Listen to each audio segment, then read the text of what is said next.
छोड़बै दीनानाथ कहिया छोड़बै छठी माई से साले साले होई छी दिन कर। बड़ा सुंदर कवि के भाव कन्हैया तिवारी जी के लिखल गीत और सुना भी। जल बीच ठार से साले साले होई छी दिन कर।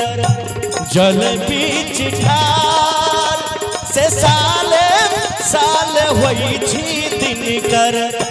जल बीच ठार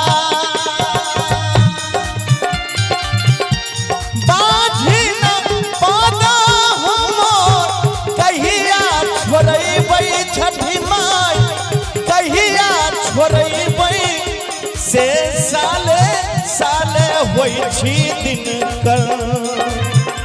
ए बाबा ए माँ छठी से साले साले होई छी दिन कर।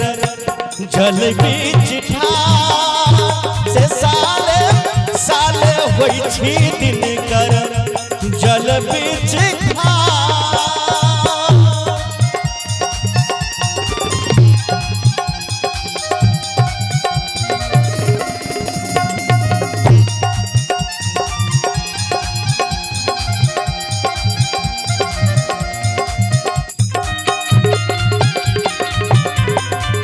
हरि बोल।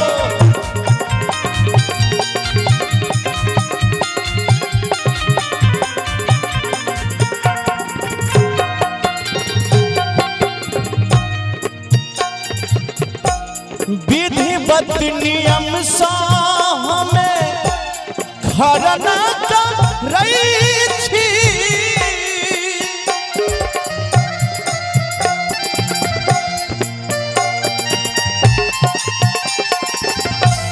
विधिवत नियम सा हमें खरना करै छी माँ से चढ़ाबै छी अहाँ के मैया से चढ़ाबै छी अहाँ के मैया दूध के हम ढार से चढ़ाबै छी हमें मैया दूध के ढार से साले साले होई छी दिन कर। जल बीच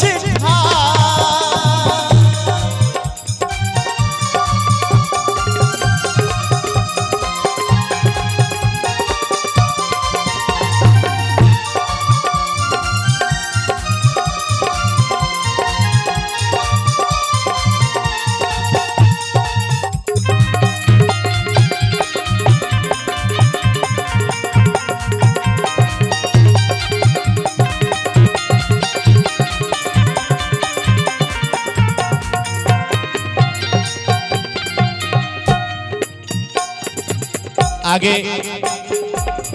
कन्हैया जी लिखे छथिन। दू घर केरा ठकुआ भूसबा चांगेरा में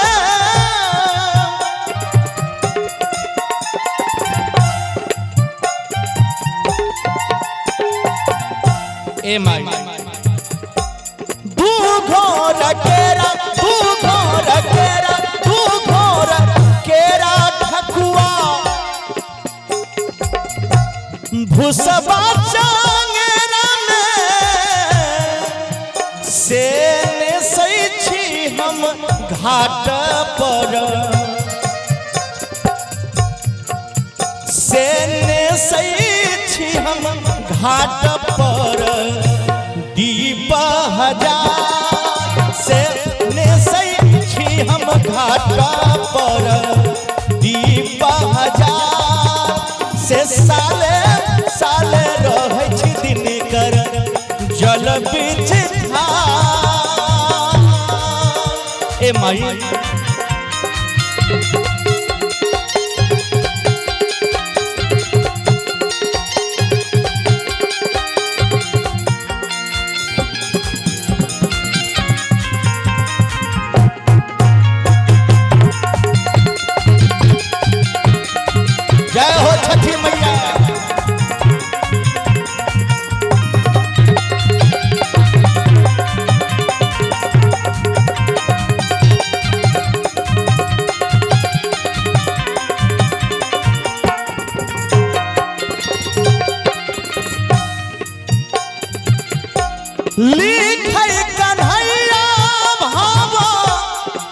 अर्घ छै हाथ में